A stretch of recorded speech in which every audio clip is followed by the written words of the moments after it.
Muy bien, hermanos, entonces vamos al sermón de esta mañana. Vamos a Primera de Juan, capítulo 5, versículos 6 al 8.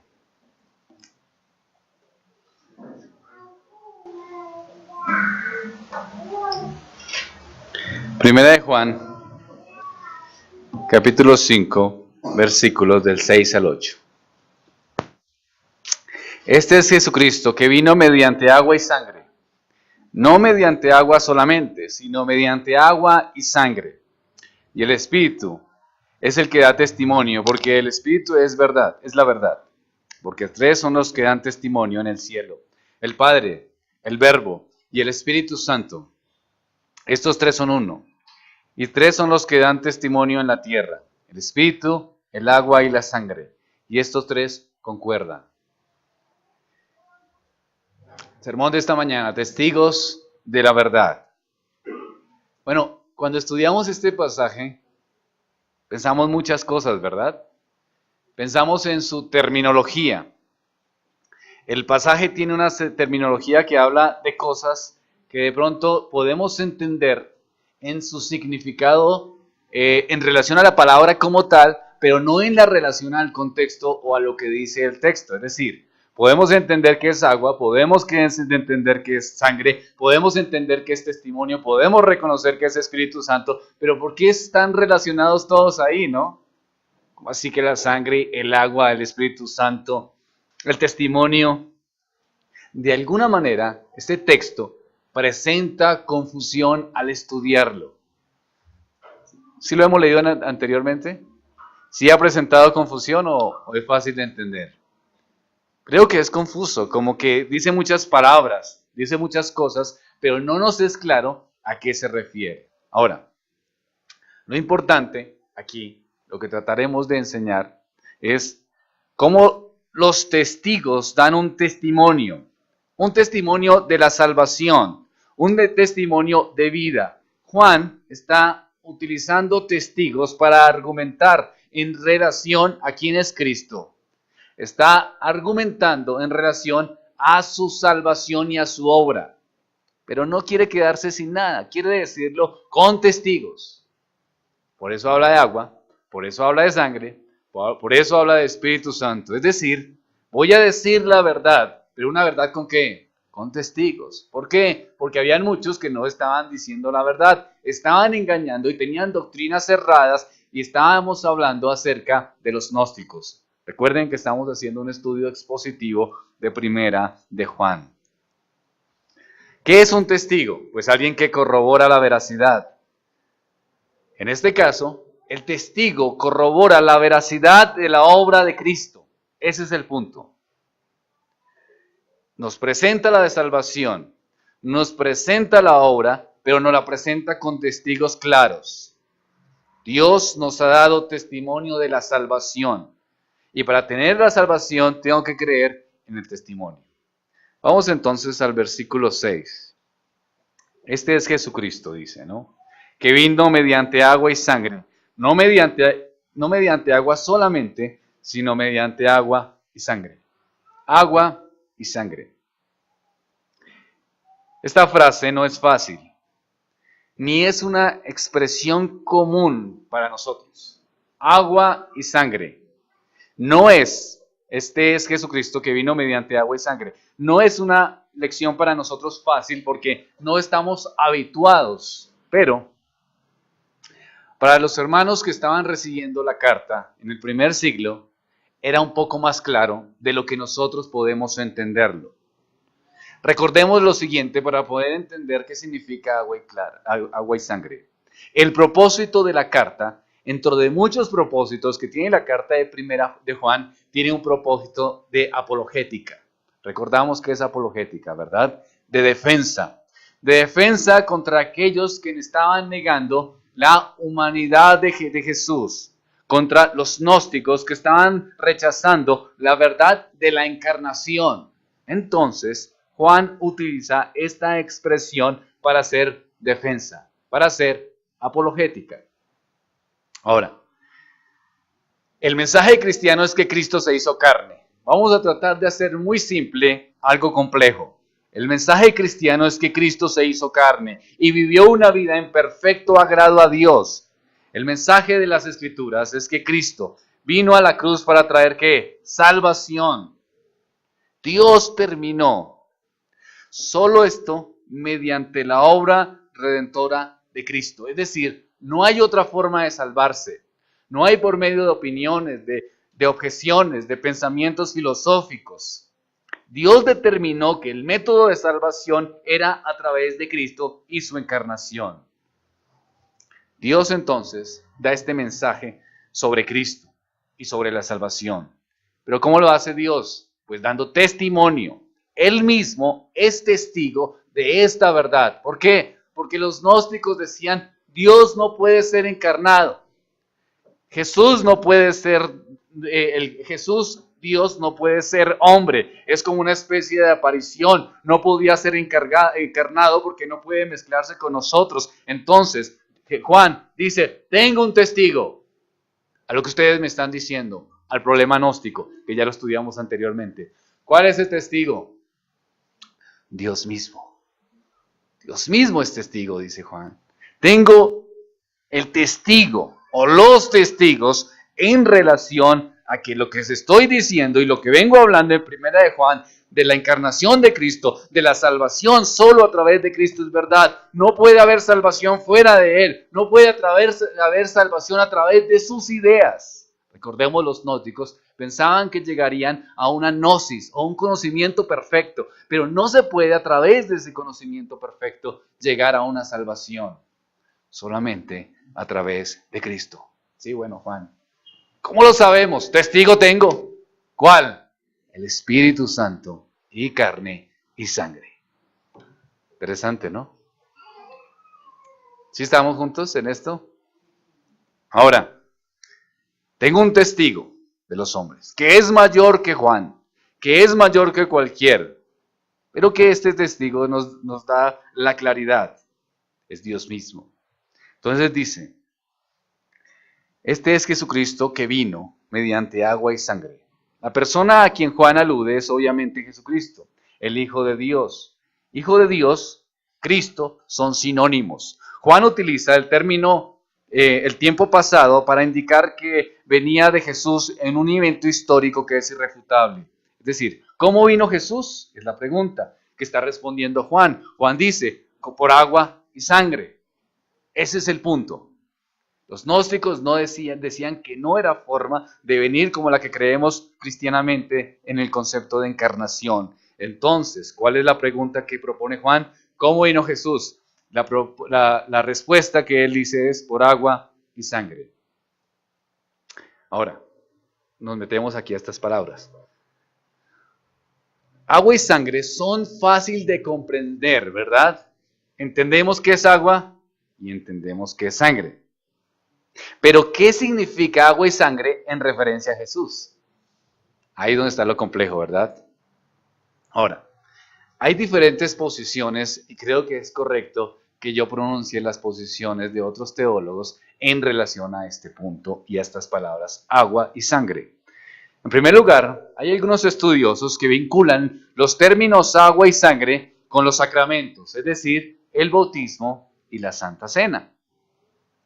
Entonces, la palabra agua literalmente representa el bautismo, según estos hermanos. Y la expresión sangre solamente es un simbolismo en relación a la Santa Cena. Ahora, hay objeciones para esa interpretación. La hay. ¿Por qué? Porque el término sangre nunca se utiliza para representar el sacramento de la Santa Cena. Y esto es una objeción seria. Es decir, por ese lado, creo que no es la interpretación correcta. En segundo lugar, hay otros expositores, otros buenos hermanos, que piensan que la frase agua y sangre se refiere a la herida del costado de Jesús, de la cual fluyeron agua y sangre. ¿Recuerdan? En Juan capítulo 19, 34 lo pueden ver en su casa. Pero también hay objeción a esa. Una de las mayores objeciones a esta teoría es que la misma no contesta la pregunta acerca de por qué Jesús vino por medio de agua y sangre. ¿Me hago entender? Es decir, Dice el texto que Jesús vino por agua y sangre. Y si la argumentación es que se está refiriendo a lo sucedido en la herida en su costado, no responde eso a la pregunta de Jesús por qué vino por agua y sangre. Entonces, no es muy convencible. No vino por agua solamente, sino por agua y sangre. Juan puede haber escrito estas palabras para combatir el movimiento hereje conocido como el gnosticismo, que es el que veníamos hablando. Aunque las interpretaciones son muchas, son diversas y solo tomé las dos principales, por lo general los eruditos concuerdan en que la frase se relaciona con la historia de Jesús. Es decir, la interpretación que yo creo que es la correcta, teniendo en cuenta la historia y teniendo en cuenta el acuerdo de la mayoría de eruditos y teniendo en cuenta el texto en su contexto amplio. El término agua y sangre se está refiriendo respectivamente al comienzo del ministerio de Jesús. ¿En qué momento comienza el ministerio de Jesús? ¿Recuerdan? En su bautismo en el río Jordán. Eso es la concepción de agua. ¿Cuándo termina su ministerio? ¿O cuándo es el clímax de su ministerio? En la muerte, en la cruz del Calvario. Entonces, lo que está diciendo Juan es que vino y está hablando acerca de el ministerio del por cual vino. Y está haciendo referencia al ministerio. El ministerio entonces se representa en dos aspectos. Agua en el sentido de que comienza en el bautismo y sangre en el sentido de que su muerte en la cruz del Calvario. El agua se refiere a su bautismo. Cuando Juan, el Bautista, lo bautizó en el Jordán, lo presentó oficialmente como, ¿recuerdan?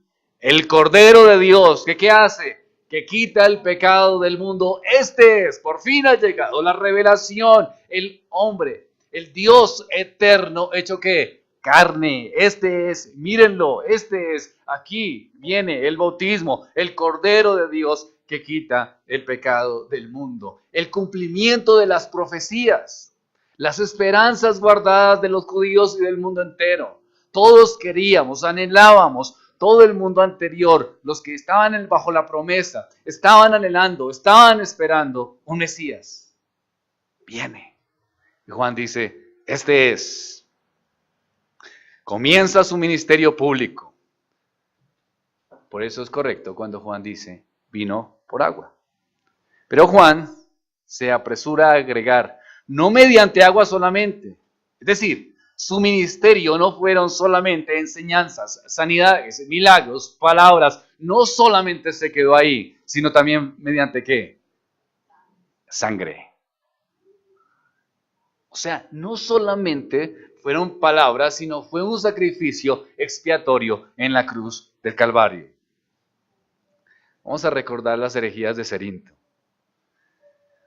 Cerinto, que lo estudiamos en algún momento al inicio de esta carta, creía en el Cristo, pero no en su encarnación. Es decir, él decía, sí, Cristo, el Salvador sí, pero no puede ser encarnado en la persona de Jesús. Es decir, una cosa es Cristo y otras cosas Jesús. Cristo, el Dios, no puede estar en Jesús. Para él, el Cristo vino sobre Jesús cuando fue bautizado, pero no es que Jesús fuera el Cristo. Como enredado, ¿no? Entonces, es posible que él estuviera de acuerdo con Juan en que Cristo vino por agua, pero su herejía, los gnósticos, se hace claramente evidente por la enseñanza de que Cristo partió de Jesús antes de la crucifixión. Entonces, cuando Jesús iba a ser crucificado, decían los gnósticos, el Cristo, el Dios, sale de Jesús y se va antes de la crucifixión. Esas son creencias falsas. Y Juan dice, esto es falso. ¿Por qué? Porque Jesucristo vino ¿cómo? ¿Mediante qué? Agua y sangre. El Cristo no partió de Jesús cuando derramó su sangre por nosotros en la cruz. No, Cristo murió por nosotros. El hombre Jesús murió por nosotros. Es decir, Dios hombre, Jesucristo, murió por nosotros, hizo una obra expiatoria en la cruz del Calvario, y eso es lo que está diciendo Juan. Eso es lo que sucedió. Ese es mi testigo. Su bautismo, su crucifixión, hablan de la verdad de Cristo y de su verdad para salvación y de que no hay otra opción para ser salvos. El agua y la sangre dan testimonios de la encarnación, es lo que dice Juan. Ustedes están locos. Cuidado con aquellos que tratan de meterse herejías, tratando de poner a Jesús como si no hubiese encarnado o buscar otras opciones aún en el conocimiento para alejarnos de la verdad revelada de que Cristo es la única esperanza y que Cristo es el Dios encarnado. Y por eso Juan dice, Él vino ¿cómo? Por agua y sangre. ¿Cómo así? Agua inicia su bautismo, ahí inicia su ministerio, ahí empieza su trabajo, pero también sangre, porque es culminado ¿en dónde? En la cruz. ¿Para qué? Con un gran objetivo. ¿Cuál es? Salvación. Los gnósticos decían, no puede ser eso. Cristo siendo Dios no pudo haber experimentado la muerte. Eso es lo que decían. Pero en oposición a esta falsa enseñanza, que pareciera que comenzaba en la iglesia, Juan escribe esta epístola. Y por eso enseña la veracidad histórica de Jesucristo. Por eso el sermón es testigos de la verdad. El agua y la sangre son testigos de la verdad. Y por eso están dando y mostrando la revelación de este ministerio. Ahora, seguimos con el versículo C, versículo 6, parte C. Entonces, Juan, este es Jesucristo, dice. Argumento. ¿Y este Jesucristo cómo vino? Mediante agua y sangre. Pero ojo, escuchen bien, no mediante agua solamente. Quiero aclarar, dice Juan. Quiero que la cosa quede clara, no solamente mediante agua, es decir, no fue solamente un caminar, enseñanzas, no solamente fueron sanidades y milagros, sino que también vino con una cosa más clara, agua y sangre. Bueno, Juan,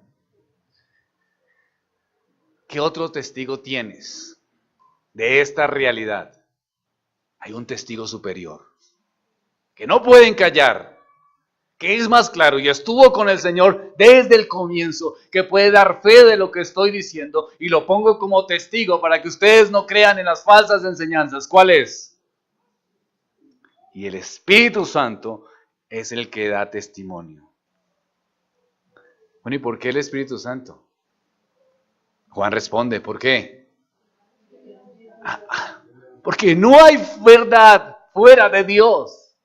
¿Qué otros testigos? Ni siquiera mi testimonio es tan claro, ni siquiera el testimonio de los apóstoles que estuvimos con Él, que vimos su bautismo, que estuvimos en su sacrificio, que vimos su muerte, aún los que vimos su resurrección, ni siquiera nosotros somos testigos tan valiosos. Hay otro testigo superior. ¿Quién es? El Espíritu Santo. ¿Pero por qué? Porque Él es la verdad. ¿Qué dicen las Escrituras? Dios es que veraz y todo hombre que mentiroso. Él es verdad. Él es la única verdad. Y Juan prosigue y dice, el Espíritu que da testimonio. Testimonio es muy significativo en este párrafo. Esa palabra, testimonio, porque está diciendo que que el Espíritu Santo es un testigo. Bueno, ¿y por qué Juan pone de testigo?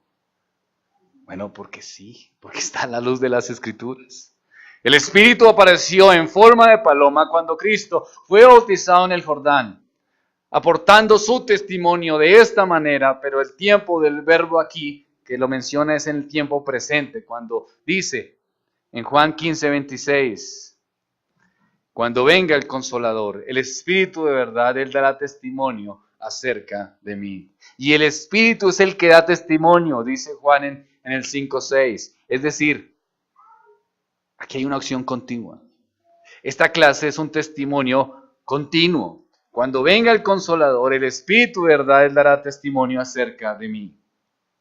Cristo usó en Juan 15:26 el tiempo futuro al hacer esta promesa Pero el Espíritu ya vino y da testimonio acerca de Cristo, siendo que es el Espíritu de verdad.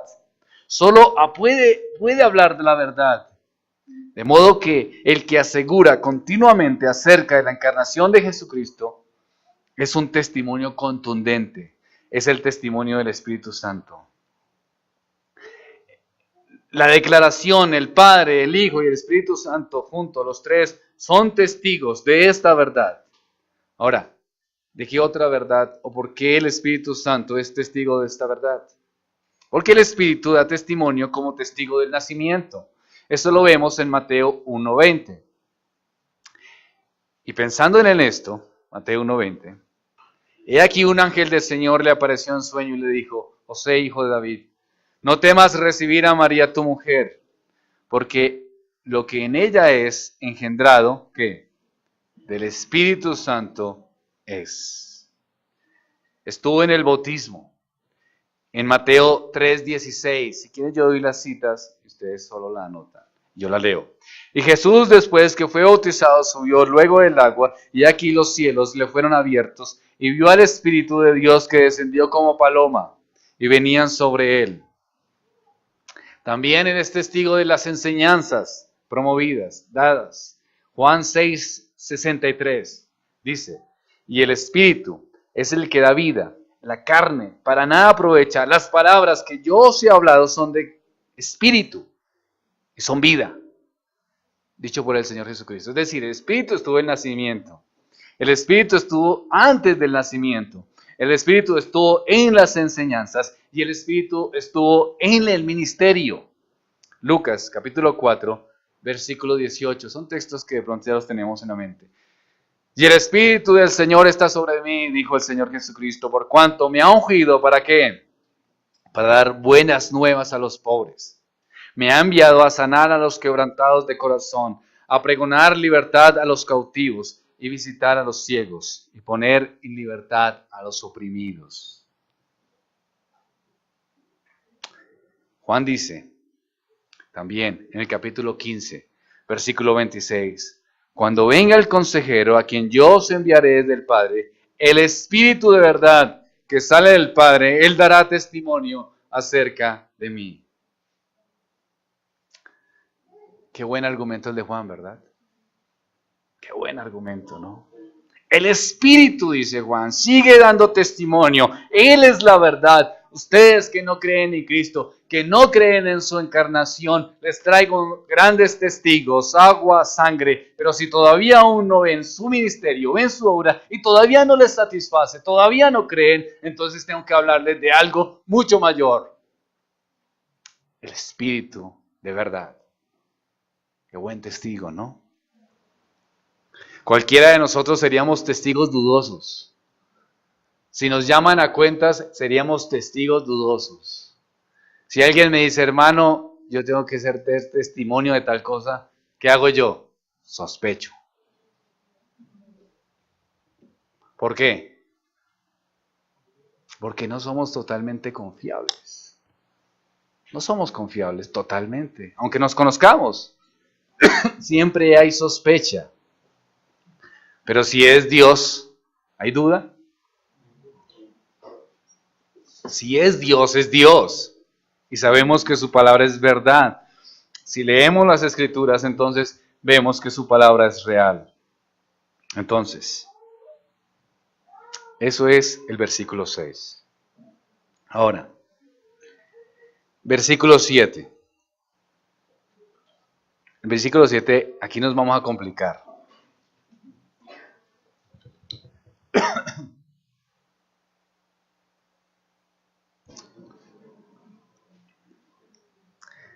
Dice entonces, porque tres son los que dan testimonio en el cielo: el Padre, el Verbo y el Espíritu Santo. Y estos tres son uno.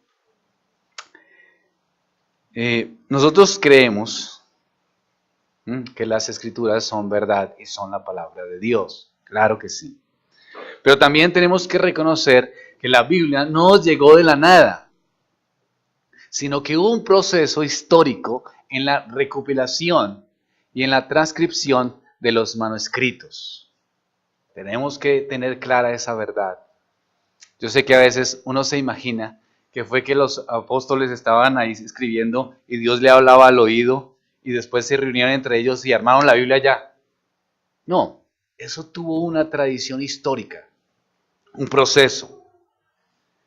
Y en ese proceso se presentan muy pocas situaciones como esta. ¿Cuál situación? Donde este pasaje es un pasaje que no está en los escritos más antiguos. Es decir, voy a explicarles. En la Reina Valera, por ejemplo, del 60, que es la que tenemos, dice, porque tres son los que dan testimonios en el cielo, el Padre, el Verbo y el Espíritu Santo, y estos tres son uno. Otras versiones, como la Internacional y otras, la de lenguaje actual o Dios habla hoy, dice, tres son los que dan testimonio. Entonces, el Padre, el Verbo y el Espíritu, estos tres son uno, no está. La Biblia de las Américas dice, porque tres son los que dan testimonio en el cielo, el Padre, el Verbo y el Espíritu Santo, y esos tres son uno. Y tres son los que dan testimonio en la tierra. Pero, al lado explica, pero este versículo, estas palabras del final de la parte B del versículo, no están en los escritos más antiguos. Es decir, no es confiable. Cuando un testigo de Jehová llega a su casa y usted le saca este versículo, lo primero que le dice el testigo de Jehová es, ese versículo no es confiable. Tenemos que saberlo, hermanos. Es la realidad. El testigo de Jehová le dice, usted me está sacando una herejía. Y por eso le dicen, su Biblia está equivocada. Pero realmente no es que la Biblia esté equivocada. La Biblia es la palabra de Dios, pero las traducciones y las copias que se han dado en la historia genera ciertas circunstancias donde encontramos esta situación. Los traductores de las Américas, por ejemplo, aclaran, aunque tienen el versículo, tienen una nota aclaratoria que dice que los manuscritos más antiguos y fidedignos no incluyen estas palabras entre corchetes. Es decir, solo 4 o 5 de los manuscritos griegos muy tardíos contienen estas palabras. La Biblia fue escrita en arameo, en griego y en hebreo. Y el trabajo exegético que realiza el predicador determina el pasaje. Eso es lo que tengo que hacer yo. Determinar el pasaje es lo primero que hago, determinar el pasaje. Pero también es importante determinar el pasaje o el texto entre versiones, que es lo que acabamos de hacer. Y en este caso particular, no común, las diferencias de los textos antiguos para las determinadas traducciones es obvia. Claro, queridos hermanos, tengamos en cuenta lo siguiente. La Biblia es el libro más antiguo y tenemos variedad de traducciones. Tenemos muchas copias de los escritos antiguos que se dieron en papiro, se escribieron a mano y se podían tener algunos errores con diferencias en las maneras de copiado. Ahora, esto no quiere decir que esto sea común. De hecho, es un 97% de no errores. Este es uno con otros 2 pasajes tal vez o 3 pasajes que tienen esta diferencia o esta circunstancia. Por eso es que hay una ciencia que se llama la crítica textual, que busca analizar las diferentes copias, la validación del texto y cómo corresponda. Entonces, en 1 de Juan, capítulo 5, versículo 7, algunas versiones tienen la parte donde dice el Padre y el Verbo y el Espíritu Santo, estos tres son uno, y otras no. Ahora, ¿quién la incluyó con más claridad? ¿Por qué la tenemos en la Reina Valera? Porque Erasmo la incluyó. Erasmo fue un monje que hizo la primera traducción de la Biblia. Pero les repito, no es común. No es común. Son ciertos pasajes, pero es necesario que ustedes tengan clara la realidad de las circunstancias para no caer en una controversia. La Biblia es la palabra de Dios. Claro que sí. Pero también tenemos que reconocer que ahí han existido situaciones históricas. Pero esto no nos anima a perder confiabilidad en las Escrituras, sino nos ayuda a ver la realidad de que a pesar de todas esas situaciones históricas, Dios ha preservado ¿qué? La Biblia. ¿Ustedes se imaginan esta preservación? Es impresionante.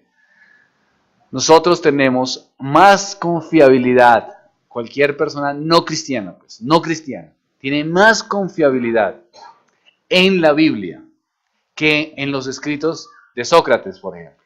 ¿Por qué? O de Platón. Porque la Biblia tiene más copias y esas copias que han existido se han conectado entre sí o se han comparado y resultan ¿qué? Fidedignas, a pesar de todos los años. Pero es justo y ser honesto decir circunstancias particulares como este pasaje. Que esto no sea para menospreciar las Escrituras, todo lo contrario. Dios es un Dios protector que ha preservado las Escrituras y que tengamos en cuenta que esto no es una situación clara. Entonces, teniendo eso en cuenta, vamos al versículo 8. Y tres son los que dan testimonio en la tierra: el espíritu, el agua y la sangre, y estos tres concuerdan. Juan entonces, en realidad escribe que son tres: el espíritu, el agua y la sangre, los que dan testimonio. Pero ¿por qué será que Juan coloca los hechos históricos del bautismo de Jesús, o sea, el agua, y la muerte, es decir, la sangre, en los cuales da testimonio del Espíritu en el mismo nivel del Espíritu Santo? ¿Cómo puede el agua y la sangre dar testimonio junto al Espíritu? Entonces es necesario que miremos el texto desde el punto de vista semita, es decir, desde los judíos. Los objetos impersonales pueden dar testimonio. Por ejemplo, el montón de piedras de Jacob y Labán que levantaron juntos fue llamado de testimonio. Génesis 31, 48.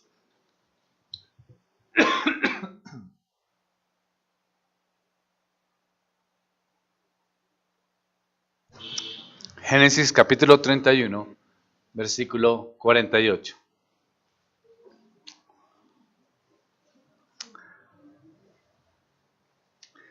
Y en un momento buscaremos Deuteronomio, capítulo 19, versículo 15. Entonces, Génesis 31, 48 dice: porque Labán dijo: este manjano es testigo hoy entre nosotros dos. Por eso fue llamado su nombre Galaad. Aquí vemos objetos impersonales que dan ¿qué? Testimonio. Un montón de piedras está dando testimonio que Jacob y Labán levantaron juntos, fue llamado la piedra del testimonio. Ahora, en la ley mosaica también hay algo parecido. Deuteronomio capítulo 19, versículo 15. No se tomará en cuenta un solo testigo contra ninguno en cualquier delito ni en cualquier pecado, en relación con cualquier ofensa, solo por el testimonio de ¿qué? De dos o tres testigos que manifiestan la acusación. Es decir, un testigo no era suficiente. Un asunto debe quedarse establecido por el testimonio de dos o tres testigos. Juan lleva tres testigos. ¿Cuál? Agua, sangre, Espíritu Santo. Y esos tres testigos, dice al final del versículo 8 de Primera de Juan, capítulo 5, y esos tres testigos ¿qué? Concuerdan. Es decir, no está poniendo un testigo superior a otro. Lo que está tratando de explicar Juan es que los tres testigos concuerdan, dicen lo mismo. Ante una corte legal, los hechos del bautismo de Jesús, el agua, su muerte, la sangre, está completamente en consonancia. Es decir, está de acuerdo con la veracidad del testimonio del Espíritu Santo. Es decir, una persona puede aceptar uno o dos testigos y omitir el tercero. Pero en este caso, los tres testigos, ¿cómo van? De acuerdo, juntos. Jesús habla del testimonio del agua, de la sangre, con el propósito de demostrar que hay adecuadas evidencias de que si Jesús es el Hijo de Dios y todo el que en Él confía debe venir y reconocer a Cristo. La gente quiere escuchar muchas teorías sobre muchas cosas que le faciliten la salvación. La gente quiere escuchar cosas que no son verdad, quiere diversión, quiere emoción, quiere experiencias, las anhela, las desea, pero eso no transforma, no es verdad. Lo único que transforma es Cristo, su obra, su salvación. Y esta es la verdad que da testimonio el Espíritu Santo. Este testimonio debemos aceptarlo. El hombre siempre ha buscado ganarse la salvación por su propia honra. Y no puede. La quiere hacer, lo desea. Por eso trata de decir muchas cosas que no tienen que ver con Dios. Por eso buscan otras opciones. Por eso se levantan movimientos religiosos. Por eso las iglesias tratan de buscar estrategias fuera de Cristo para atraer personas. Todo eso son esfuerzos humanos centrados en el hombre mismo, pero no traen salvación. Y eso es lo que dice Juan. Es Cristo la única verdad. ¿Quién es testigo? Pues el agua, la sangre y el Espíritu Santo. La salvación depende de Cristo, su muerte, su vida eficaz. Entonces, queridos hermanos, como conclusión, el creyente debe aceptar esta verdad, que Jesucristo vino por agua y sangre. Él sabe, el creyente sabe que el Espíritu da testimonio de esa verdad.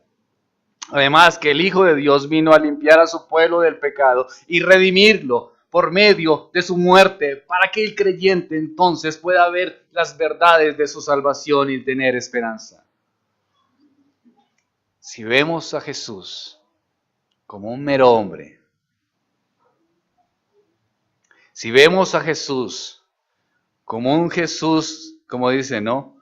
Amigo, un llave, pero bajado de su trono. Si vemos a Jesucristo como un modelo de vida, sin la obra expiatoria, sin la obra de reconciliación, entonces esa teología es equivocada, es falsa y condena. Usted puede condenarse si está viendo a Jesús de la manera equivocada. Tiene que verlos como dicen las Escrituras. Y levanta Juan y lo dice con testigos, testigos de la verdad. Oremos al Señor.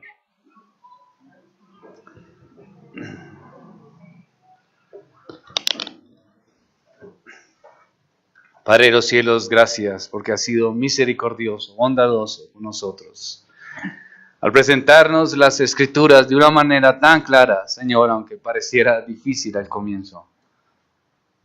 Gracias, oh Dios, porque no nos dejaste sin testigos, sino mostraste la realidad, Señor, de que tú eres real y la única esperanza de salvación. Y aunque esto sucedió hace años, Señor, hoy también se levantan muchas filosofías, muchos pensamientos que tratan de mostrar que no existes, o que no eres Salvador, o que existe, o que en algún momento exististe como una persona más. Tantas doctrinas, tantos pensamientos, pero tú nos muestras la realidad de la verdad. Ayúdenos a vivirla, oh Dios. Guíanos en esta verdad. Te lo pido en Cristo Jesús. Amén.